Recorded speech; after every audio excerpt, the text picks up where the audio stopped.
Quelques grammes de bonheur à consommer sans modération. N'hésitez pas à liker, commenter et n'oubliez pas de vous abonner et activer la cloche. C'est parti. Quelques grammes de bonheur. Quelques grammes de bonheur. Quelques grammes de bonheur. Quelques grammes de bonheur. Quelques grammes de bonheur. Quelques grammes de bonheur. Quelques grammes de bonheur. Quelques grammes de bonheur. Quelques grammes de bonheur. Bonjour ou bonsoir, quelle que soit l'heure, bienvenue à tous. Aujourd'hui, nous sommes avec Clarence, qui est au début de sa trentaine, qui est secrétaire médicale et qui réside à Sifour-les-Plages. Bonjour Clarence. Bonjour. Comment vas-tu ? Je vais bien, comme un samedi continué. Tout va bien, on est à la maison et on est en famille et on s'occupe comme on peut. Et ça, c'est déjà un bonheur en soi, n'est-ce pas ? Oui, bien sûr. Et en plus, il fait très très beau. Et tu habites à Sifour-les-Plages. Alors, je ne vais pas te demander comment s'appellent les habitants de Sifour-les-Plages, car on va dévoiler un petit secret. C'est que ton homme est passé il y a quelque temps de cela. Et donc, je connais le nom de ses habitants. Et si vous voulez savoir aussi, ne manquez pas d'aller écouter l'épisode de Donne-nous le nom de ton homme. Fréjus. Voilà, le mystère est dévoilé. Alors, on va plutôt s'axer sur ton métier. Tu es secrétaire médicale. En quoi consiste ce travail ? En fait, je suis secrétaire médicale dans un centre de la main et des pieds. En fait, moi, je suis donc à l'accueil, je suis polyvalente. Je suis secrétaire d'infirmier, de kiné, et donc je fais l'accueil, je prends des rendez-vous, etc. Mais bon, actuellement, je suis en congé parental depuis bientôt 2 ans que je travaille pas, je suis en congé parental. Oui. Et donc voilà. Si tu es en congé parental, ça veut dire que tu as eu un enfant et je sais de par ton homme que vous en avez plusieurs. Donc félicitations tout d'abord, même si c'est un peu passé maintenant. Jamais trop tard. Oui, voilà, c'est ça. Et ensuite, je ne connaissais pas du tout le service des mains et des pieds. Je ne savais pas que ça existait. Et pourtant, maintenant que tu me le dis, je suppose que par exemple, si on se coupe un doigt, on va le recoudre là-bas quand c'est possible, c'est ça ? C'est ça, c'est tout à fait ça. Si on se coupe malencontreusement ou si on a les panaries qui se développent, des infections, ou si on a un accident, on se tord la cheville ou des trucs comme ça, c'est le suivi en fait du début jusqu'à la fin. Tu prends rendez-vous, tu vas le chirurgien, tu te fais opérer. Ensuite, il y a les infirmiers au centre qui s'occupent de toi. S'il y a besoin de rééducation, tu vas de l'autre côté où il y a les kinés qui s'en occupent. Si tu as besoin d'orthèse pour maintenir tes membres, etc., il y a les prothésistes qui sont juste à côté aussi. C'est vraiment un centre qui s'occupe de tout ça. Et puis, voilà, on est bien. Wow, merci pour ces informations et cette découverte, en tout cas pour ma part. Tu maîtrises très bien ton sujet médical. Et en parlant de médical, certes, tu ne travailles pas professionnellement, mais on peut dire quelque part que tu travailles, puisque tu vas nous en dire un peu plus. Tu as alors comment on pourrait dire un blog ? Quel serait le thème exact ? En fait, c'est un compte Instagram. Enfin, de nos jours, c'est plus simple d'ouvrir un compte Instagram, je crois. Et sur ce compte, je partage sur le cancer du sein. Oui. Le cancer le plus fréquent chez la femme, mais aussi la principale cause de la mortalité par cancer chez les femmes de nos jours. Parce que la majorité des femmes touchées en plus de 50 ans, et l'invitation de la sécurité sociale commence à partir de cet âge-là, donc pour faire des dépistages, etc., du cancer de sein. C'est un sujet qui me touche particulièrement. Malheureusement, de nombreuses femmes en fait meurent avant les 50 ans de ce cancer-là, mais beaucoup avant 50 ans n'ont pas conscience ou ne font pas attention en fait qu'il faut se faire dépister régulièrement. Ça a été le cas de ma mère qui est décédée à l'âge de 41 ans, donc avant les 50 ans. Après avoir découvert, grâce à la palpation, elle faisait les palpations elle-même, un premier cancer dans un de ses seins. Et elle a passé 8 ans à se battre les années suivantes, à se battre contre ce cancer-là. Elle est passée par tous les stages. D'abord un cancer, ensuite un deuxième, en l'espace de 3 ans. Puis elle a eu une mastectomie totale. Ça veut dire qu'on lui a enlevé les 2 seins, et on lui a reconstruit derrière.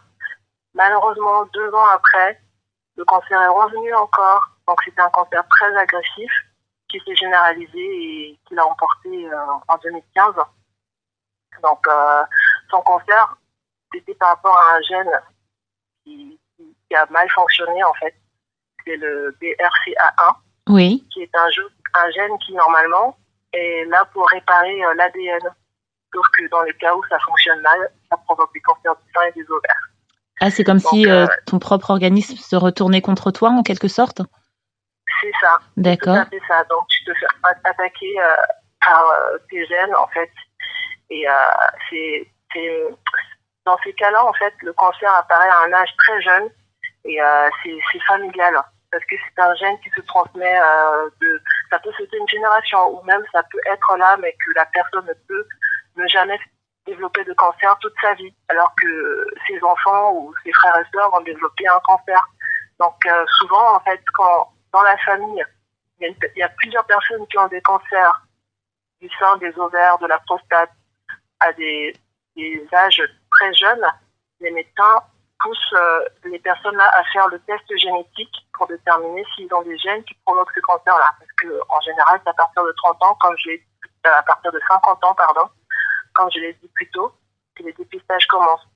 Donc, il est important de se dépister régulièrement, d'aller voir un gynécologue, de faire la palpation soi-même. On essaie de prendre cette habitude-là dès 25 ans, si possible. Donc, c'est tout ce que je raconte sur mon compte Instagram. Et aussi, je raconte mon expérience, parce que ce gène-là, je l'ai aussi.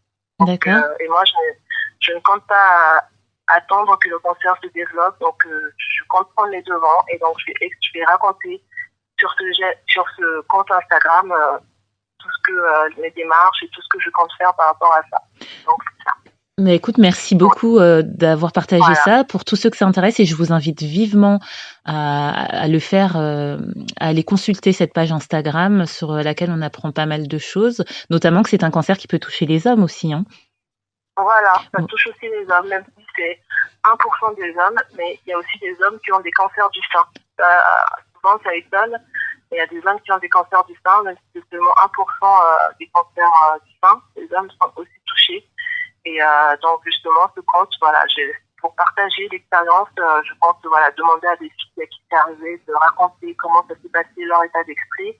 Et moi aussi, je vais raconter ce qui s'est passé pour moi du début, quand ma mère me l'a dit jusqu'à aujourd'hui. Et ceux qui auront besoin de lire et d'être un peu réconfortés, on va dire.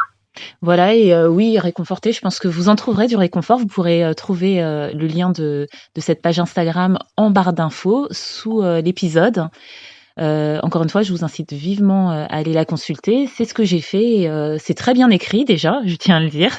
Et ce n'est pas du tout, parce que tu as vécu quand même quelque chose d'assez douloureux. Ta maman est décédée très jeune, et ce n'est pas du tout larmoyant ou pas du tout. C'est très bien fait. Et encore une fois, je vous incite vraiment à y aller. Et merci de mettre en lumière ce mal, hein, qui touche énormément de femmes, parce qu'on a l'impression de le connaître peut-être un peu trop, parce que ça fait peut-être trop partie du paysage, donc c'est banalisé quelque part, alors que ça continue à tuer encore. Et là-bas, enfin, sur cette page, tu parles de prévention, tu parles de beaucoup de choses, tu parles de toi, tu donnes de toi pour aider les autres, et je trouve ça juste formidable. Merci beaucoup. Et non, chers auditeurs, ce n'est pas la fin, hein, puisque Clarence est aussi là pour nous partager un bonheur. Alors, j'ai hâte d'entendre ce dernier. Alors, en fait, lorsque tu m'as demandé de faire le podcast et de dire un bonheur, moi, je me disais, mais j'ai pas vraiment de bonheur à raconter, un grand moment de bonheur et tout, ça va être compliqué, en fait. Mais ensuite, je me suis souvenu que le nom du podcast, c'est quelques grammes de bonheur. Donc, il n'y a pas besoin d'un grand kilo de bonheur. Exactement. Quelques grammes, c'est suffisant. Et alors, j'ai décidé de parler aujourd'hui de mes petits moments de bonheur du quotidien, en fait. Ces moments qui, si on prend le temps de les voir, nous rendent heureux et nous donnent du baume au cœur. Et moi, c'est par exemple lorsque mon petit loulou de 17 mois vient tous les matins dans mon lit, me réveille avec un bisou et un câlin avant de retourner jouer. C'est vraiment, parfois je suis fatiguée, je suis dans les nuages, mais un jour je me suis rendu compte, en fait, parce que c'est son père qui s'occupe de lui le matin, donc il le réveille, parce qu'il se réveille souvent entre 5 et 6 heures du matin, Oui. super tôt. Et donc, mon chéri s'en occupe, ce qui me laisse le temps de faire la grasse matinée. Super. Donc, non, mais il vient, en fait, il monte dans le lit, il me fait un gros bisou, il me fait un gros câlin, et il repart jouer, et il me laisse dormir, et c'est vraiment magnifique, ça me touche vraiment, et je me rends compte, des fois en pensant à ça, ça me donne le sourire, ça me rend heureuse, en fait. Ou alors, mon fils de 6 ans, le plus grand, qui fait des choses, en fait. Je le vois grandir jour après jour, et je me rends compte, oui, il n'est plus comme il était, comme son petit frère. C'est vraiment un grand maintenant. Il travaille bien à l'école, il est sage, il est en bonne santé. Que demander de plus, en fait? Donc, Ouais. quand je le vois, quand je l'accompagne à l'école, quand je vais le récupérer à l'école, je me rends compte que oui, c'est moi qui ai fait ça, c'est mon fils, il est grand, voilà, il est fort, et je suis vraiment, ça me rend vraiment heureuse. Ou alors, encore mon chéri, hein, toujours lui, mon amoureux, qui, voilà, il fait tout, en fait. Il me suffit juste de penser à toi, j'aimerais bien quelque chose comme ça, etc. Et voilà, il entend, il ne dit rien, il entend, et le lendemain, je me rends compte que il essaye, ou alors il va tout faire pour concrétiser mon souhait, ou de réaliser ce que j'ai dit, parce que voilà, il m'aime, et je suis vraiment ravie de ça, en fait. Et je sais qu'il fait clairement mon bonheur au quotidien. Malgré les difficultés que l'on pourrait rencontrer, je suis sereine, parce que je sais que je peux compter sur lui. Et donc, pour moi, le bonheur, c'est l'ensemble des petits moments de notre vie qu'il faut qu'on prenne le temps de regarder et d'apprécier, en fait. Comme le fait d'être en bonne santé, de ne pas être à la rue, de ne pas être endetté, ou de ne pas être seul. Parce que en ce moment, avec ce qui se passe, avec le Covid et tout, il y a beaucoup de personnes qui souffrent de la solitude dans notre société. Des Ouais. personnes âgées, des personnes SDF qui sont à la rue, d'autres personnes qui vivent seules, sans personne, parce que voilà, avec le confinement, il n'y a plus le contact. Et je me rends compte, en fait, que je suis heureuse, que je suis contente d'avoir ma famille, que je suis bénie, que voilà, et je me réjouis, pardon, jour après jour de ce bonheur-là. Et je suis heureuse de m'être rendu compte, en fait, parce que beaucoup de personnes vivent, et tellement c'est speed, la vie est rapide, que les personnes ne prennent pas le temps d'apprécier ce qu'ils ont. Et moi, je suis ravie que j'apprécie, en fait. Donc, c'est à peu près ce que je vais raconter. J'espère que j'ai été assez claire. Ah non, c'est un bonheur magnifique que tu racontes. Toute cette somme de bonheur, c'est quelques grammes, hein, comme on nous dit parfois, qui deviennent des kilos de bonheur. Parce que et en plus, ça fait d'autant plus écho maintenant que tu nous as confié un peu ton histoire par rapport à ta mère que tu as perdue très jeune. Parce que je pense que ce genre d'événement malheureux fait relativiser sur ce qu'on a finalement ou ce qu'on n'a plus. Et c'est ce que tu montres, que c'est important vraiment de se fixer sur les choses qu'on a, les choses qui sont là, qui sont sûres ou pas, parce que rien n'est sûr. À vrai dire, dans la vie, on n'est même pas sûr de se réveiller le matin, c'est vrai. Mais justement, quand on a la joie et le bonheur de se réveiller, de profiter de chaque instant, toi avec ton café du matin, qui est ton petit garçon qui vient de faire un câlin, cet autre petit garçon que tu vois grandir, évoluer du fait de votre éducation aussi, hein, cet homme formidable qui est à côté de toi. Je me permets de dire qu'il est formidable pour lui avoir déjà parlé dans l'épisode précédent, pardon.